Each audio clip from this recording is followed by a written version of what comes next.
I don't want to seize the day, I just don't want the day to seize me. The Map of Tiny Perfect Things was directed by Ian Samuels, based on a short story by Lev Grossman, who also wrote the screenplay for this movie, and focuses on the character of Mark, played by Kyle Allen, who wakes up, sees his mother go to work, and then talks to his dad, even is able to figure out a couple answers for this crossword puzzle he's doing, knows his sister is going to call him a loser, knows when toast is going to pop out of a toaster, be a bit weird if it popped out of a goddamn skillet, and he's just, doing all this stuff. He seems to know everything. Like, he's just either really bright or something's going on.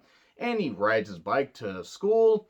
He tells somebody where their keys are. Oh, they're in your pocket. And he tells people a couple other things. He catches a ride in the back of a pickup truck that he just conveniently knows is going to be there, and which helps him get to school quicker. He sees a girl on a sidewalk and says, hey, what you're looking for is down this way. It looks like this kind of building is on your right. How do you know that? Oh, I'm like Sherlock. Oh, I love Sherlock. And then later, that same girl that he directed to that place, he saves her from getting hit by a beach ball because he likes this girl and he wants to possibly get with her. And when you do nice things for somebody, often it's either that you're a nice person, or if it's for the opposite sex or the same sex, whatever you choose, maybe you just want to show somebody that you care. And he tells all this to his friend Henry, who's playing a knockoff Halo game that looks like it would belong on the GameCube, in all honesty. It isn't that it's graphically bad, it just reminds me of a GameCube game. But anyway, he's telling him all this stuff about, hey, what would happen if, you were repeating the same day? What would you do? Would you have a little bit of fun? Would you just go through the motions? Would you try to change some things? Would you just appreciate the beauty of life? What would you fucking do? Well, the reason Mark is asking his friend this is because Mark knows all this stuff because he's caught in an infinite loop, like Groundhog Day or The Last Man on Earth or a whole bunch of other movies where time just keeps repeating and everything, and they keep reliving the same 24-hour period and all this stuff. And, even whenever he wakes up, when Mark wakes up, every morning he will hear a report about rain that's supposed to hit at midnight that never fucking comes because the day keeps repeating. And he just keeps going through this. The character Henry, by the way, played by Jermaine Harris, actually, he did really good in a good supporting role. He was just talking, well, I don't really know what you do or whatever. I don't know why you're asking about this because he's too busy playing a goddamn video game. And Mark just, is going through the motions here. And then one day, that whole beach ball thing at the pool gets stopped by another girl that he's suddenly, just captivated by. He's like, oh, I like this girl that I've been helping, but I like her because she's mysterious and interesting. And he tries to go after her and, just like, hey, she's really interesting. I have to see what she's about. I have to see who she is. I have to know more about her. And he becomes infatuated. He sees that she drops a flyer for a lost dog. Oh, she lost her dog. Oh, okay. It turns out she's also a really bad driver and just can't do, basically is wrecking into things and stuff like that. What the fuck's going on? Well, he tries calling the number for the lost dog, and it turns out actually it's this different family that actually did lose their dog. Well, then a little bit later, he finds out that her name is Margaret, and it turns out she is also stuck in the same time loop. They've never seen each other before, but they cross paths, and through a series of events, they, question everything. They try to map out this stuff. Mark falls for Margaret, and one of the characters has a reason to stay here. That's a pretty emotional gut punch. The other one maybe doesn't want to grow up. Like, everybody's got their reasons for why they're staying here, and they appreciate the beauty of this particular town, this particular day. They'll Catherine Newton's character takes him to this particular secluded nature spot to see an eagle grab a fish out of the lake.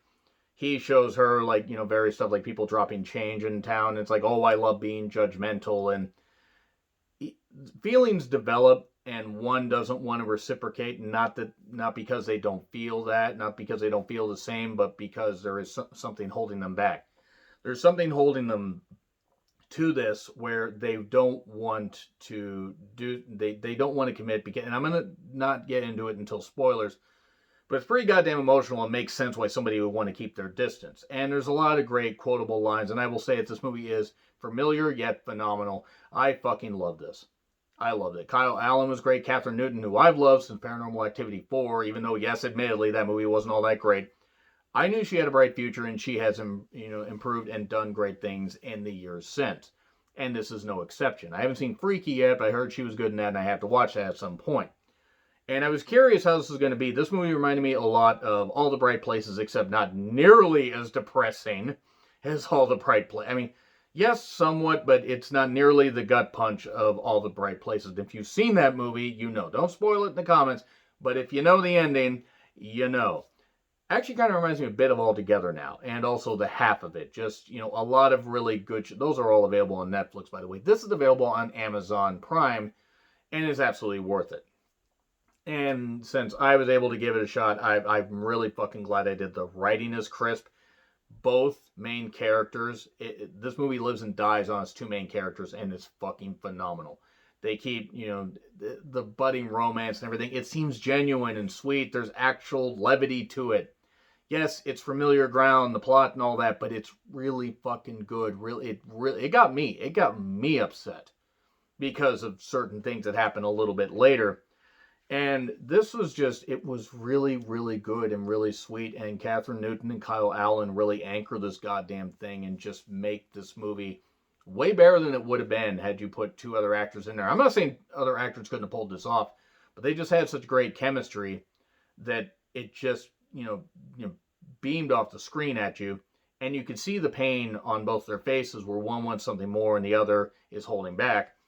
And just a lot of great lines in this. Just some really, really good shit. Like, really, really good shit. Absolutely go see this. If you got Amazon Prime, it's free on Prime. It's really fucking worth it. Fucking phenomenal. Great writing, great acting, and very emotional, but has an ending that makes sense while not feeling too cheesy. I mean, yes, it is cheesy, but it's also familiar. I mean, it's really hard to explain. It just has that cool, genuine feel where it's just really goddamn good. But anyway, I'm going to get into spoilers right now, but absolutely go see it if you got Amazon Prime. Anyway, so now spoilers. 3, 2, 1, spoilers! Okay, so you got Margaret who, her and Mark keep discussing all this stuff about what's going to happen, why they're caught in this time loop. And, Mark's doing these nice things for Margaret because he just has this, infatuation with her, and he really does care about her. And she's helped him realize that he needs to care about more than just himself. He starts getting more involved in his family's, life, as far as greeting his mom before she goes off to work because he misses his mom, because he, reliving the same days doesn't get to see her. And she's always working. Asks the dad about a novel that he's writing. Talks to his sister about her soccer game. Even goes to see the soccer game that he never gets to see. He does a whole lot of this stuff. He then keeps wondering why Margaret keeps hearing from this guy Jared and keeps going off.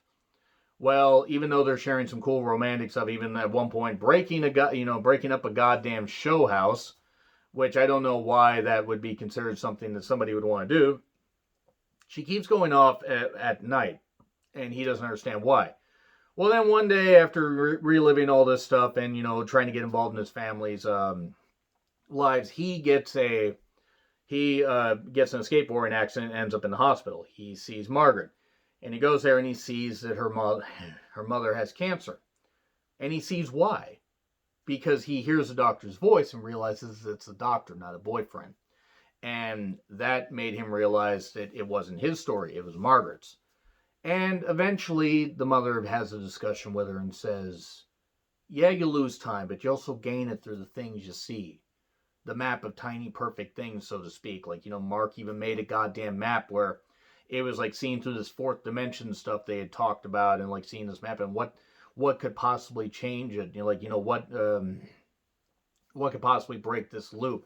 There's a lot of really good discussions here. And eventually she decides, after talking to the mom, that it is time to let her go. She wanted to have more time with her mom, but she doesn't want to see her suffer. Finally, right at the end, we get a goddamn kiss between these two. Finally, I'm invested. And then they're at the hospital. She says, goodbye, Mom. Sorry. I haven't lost parents, but I know people that have. And cancer's a goddamn bitch. But anyway, they go out and they see that the rain hits. That means the cycle's broken. Earlier, she found that dog finally that she was able to, that she had on the Lost Dog flyer. And they were returning the dog and seen. And that's it. It's really it's hard to actually get into everything in spoilers without doing like a long review, like a 20-minute review. But long story short, this is really fucking good. This is Catherine Newton and Kyle Allen are fucking phenomenal in this. And I normally am not a sap for stuff like this. A lot of these stories don't get to me, but like last year some did. And it's really just about spending your time properly and caring about people and stuff like that. And it's just really good shit. A plus. I give it an A plus. It's really good. It's familiar but phenomenal. And you don't need to always be wholly original to do a great goddamn movie. Anyway, agree, disagree what I said. Like, share, subscribe, Twitter handle in the description. I'm John Ritlin. I'll see you soon.